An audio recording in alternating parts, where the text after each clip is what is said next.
bossu, pas plus haut que 3 pommes. Un jour qu'il traversait les bois pour se rendre à la ville, il buta sur ce qu'il crut d'abord une gerboise. Mais à mieux y regarder, cette gerboise avait un corps de femme d'une grâce exquise, un fort joli minois et une paire d'ailes. L'ensemble ne dépassant pas la longueur d'un pouce. Tout émerveillé, le petit bossu la ramassa.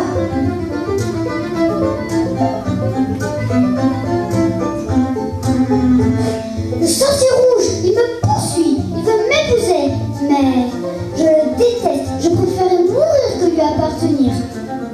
Je t'en prie, bossu, sauve-moi.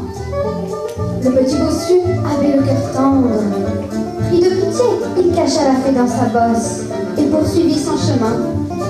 Il se sentait léger, car la protubérance qui déformait son dos et que d'ordinaire il maudissait lui paraissait soudain précieuse et bonne, puisqu'une fée y avait fait son nid. Soudain, un être affreux lui barra la route.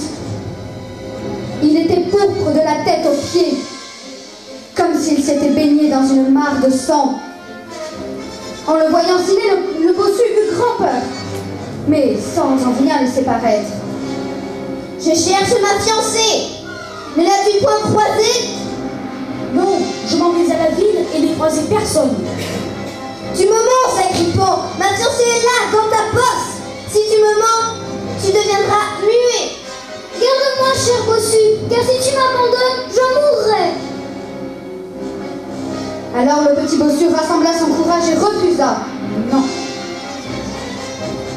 Ivre de colère, le sorcier sortit sa baguette magique et lui jeta un sort. Alors il marche, toujours en rigolant.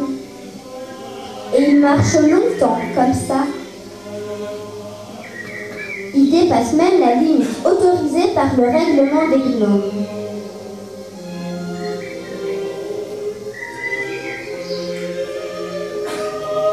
Tout à coup, il bute contre quelque chose. Ah, enfin, Se dit-il. Il tâte et se rend compte que c'est un arbre. Il fait 3 pas sur le côté et tâte à nouveau. C'est encore un arbre. Il fait 3 pas sur le côté, tâte, puis, agacé, il retire son bandeau. Et il se retrouve nez à nez avec le plus vieil arbre de la forêt.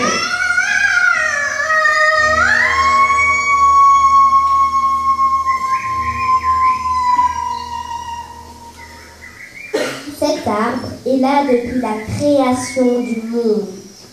Il est aussi grand qu'une montagne. Mano est dans un premier temps surpris et apeuré. Puis, il se détend et devient curieux et amusé. Soudain, une douce voix de femme se fait entendre. « Bonjour mon grand, que fais-tu là ?» qui est là?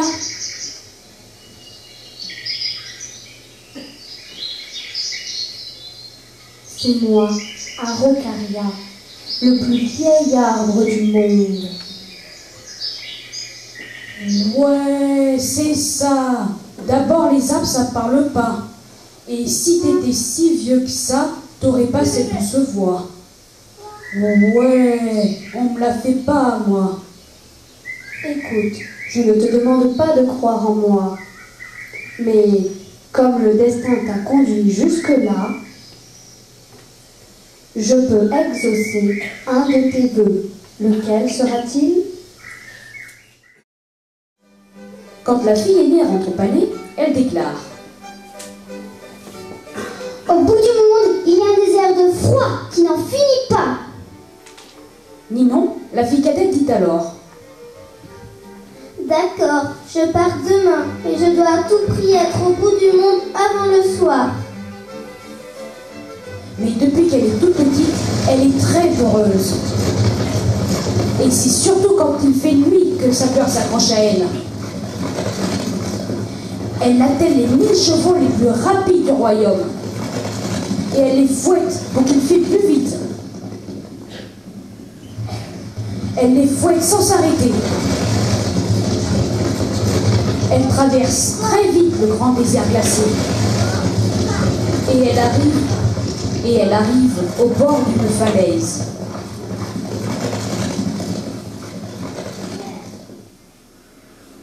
Au fond de la falaise, elle aperçoit la nuit qui commence à monter. Un vieil oiseau s'approche en murmurant.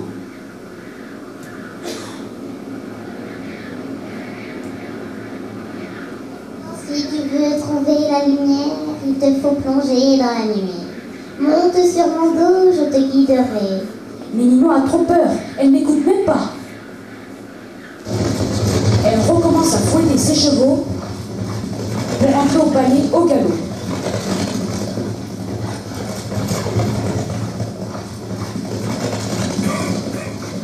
De retour chez sa mère, la fille cadette déclare.